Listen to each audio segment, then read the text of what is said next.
यह कहानी है दो बेटों की। एक बेटा विनम्र और आज्ञाकारी और दूसरा अभिमानी और अपनी मर्जी का मालिक। अभिमानी बेटे ने अपनी विरासत मांगी, ऐशो आराम की जिंदगी जीने का सपना देखा। लेकिन कुछ ऐसा हुआ कि वही बेटा जो कभी दौलत में डूबा था, खुद को भुखमरी और पश्चाताप के दलदल में पाया। पर सवाल ये है, आखिर ऐसा क्या हुआ जिसने उसकी पूरी जिंदगी को हमेशा के लिए बदल दिया? क्या वो अपने पिता के पास लौट सका? यह कहानी माफी, प्रेम और ईश्वर की असीम दया को समझाने वाली है। वीडियो को अंत तक देखें और फेथफुल विजडम को सब्सक्राइब करें ताकि आप ऐसी प्रेरणादायक कहानियां मिस न करें। तो चलिए शुरू करें। क्या कभी आपने ऐसा महसूस किया है कि घर से दूर जाकर सब कुछ अपने तरीके से करना ही असली आजादी है? एक अमीर व्यक्ति के दो बेटे थे। छोटा बेटा अपनी जिंदगी खुद जीना चाहता था। उसने अपने पिता से जिद की और अपनी संपत्ति का हिस्सा लेकर दूर देश चला गया। वहां उसने ऐशो आराम की जिंदगी जी, लेकिन जल्दी ही उसने सब कुछ गंवा दिया। जब मुसीबत आई, उसके दोस्त भी उसे छोड़ गए।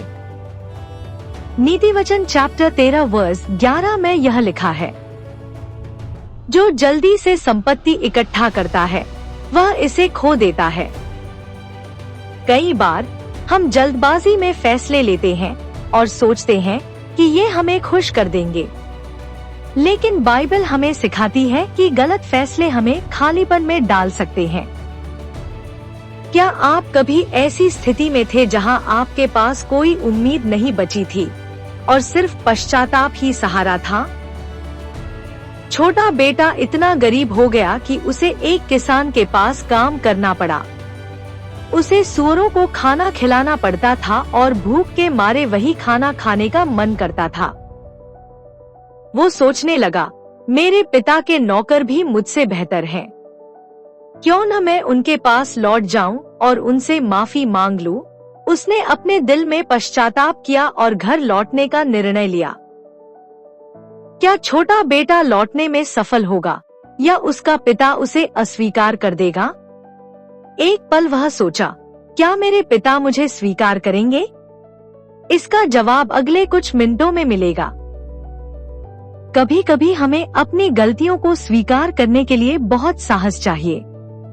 क्या आप भी किसी को माफी मांगने का साहस जुटा पाए हैं? एक यूहन्ना चैप्टर 1 वर्स 9 में यह लिखा है, यदि हम अपने पाप स्वीकार करते हैं तो ईश्वर हमें क्षमा करने और शुद्ध करने में विश्वास योग्य है। हमारी जिंदगी में भी ऐसे पल आते हैं जब हमें महसूस होता है कि हमने गलती की है। माफी मांगने और सही रास्ते पर लौटने का निर्णय लेना सबसे बड़ा कदम होता है। क्या आपने कभी सोचा है कि माफी पाने के लिए बस एक कदम की जरूरत होती है? जब बेटा अपने घर की ओर लौटा तो उसने सोचा, शायद मेरे पिता मुझे नौकर बना ले। लेकिन जैसे ही उसका पिता उसे दूर से देखता है, वह दौड़कर उसे गले लगा लेता है। पिता ने नौकरों से कहा, मेरे बेटे को सबसे अच्छा वस्त्र पहनाओ, उसकी उंगली में अंगूठी डालो और एक बड़ा भोज आयोजित करो, क्योंकि मेरा बेटा जो खो गया था अब लौट आया है। सोचिए, क्या आप किसी को इतनी आसानी से माफ कर सकते हैं? भजन संहिता चैप्टर 103 वर्स 13 में यह लिखा है, जैसे पिता अपने बच्चों पर दया करता है, वैसे ही ईश्वर उन पर दया करता है जो उससे डरते हैं। यह कहानी हमें ईश्वर के असीम प्रेम की याद दिलाती है। वह हमारे पापों को भुलाकर हमें वापस गले लगाने के लिए हमेशा तैयार है।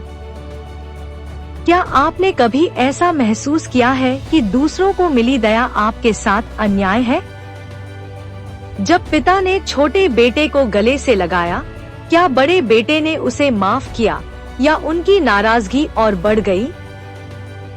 बड़ा भाई इस बात से नाराज था कि पिता ने छोटे भाई के लिए इतना कुछ किया। उसने कहा, मैंने हमेशा आपकी आज्ञा मानी, फिर भी आपने मेरे लिए कभी ऐसा नहीं किया। पिता ने जवाब दिया, तुम हमेशा मेरे साथ थे और जो मेरा है वह तुम्हारा है। लेकिन तुम्हारा भाई खो गया था और अब मिल गया है। हमें खुश होना चाहिए। 1 कुरिन्थियों चैप्टर 13 वर्स 4 में यह लिखा है, क्या आप कभी जलन या असुरक्षा महसूस करते हैं? बड़े भाई की स्थिति में आप क्या करते? यह कहानी हमें दूसरों के लिए खुश होना और ईश्वर की दया को समझने का सबक देती है। हमें अपने फैसलों पर विचार करना चाहिए और आत्मनिर्भरता की बजाय ईश्वर पर भरोसा करना चाहिए। सच्चा पश्चाताप हमें सही राह पर वापस ला सकता है। ईश्वर का प्रेम बिना शर्त है। वह हमेशा हमारे लौटने का इंतजार करते हैं। दूसरों के प्रति जलन से बचना और उनके लिए खुश होना भी प्रेम का हिस्सा है। तो आपने देखा कि पिता का प्रेम कितना गहरा है। क्या आप भी उस बेटे की तरह हैं, जिसने सब कुछ खो दिया और अब लौटने का सोच रहे हैं? यीशु मसीह का प्रेम भी ऐसा ही है। वो आपको बिना शर्त अपनाने के लिए तैयार है। लेकिन सवाल ये है, क्या आप लौटने को तैयार हैं?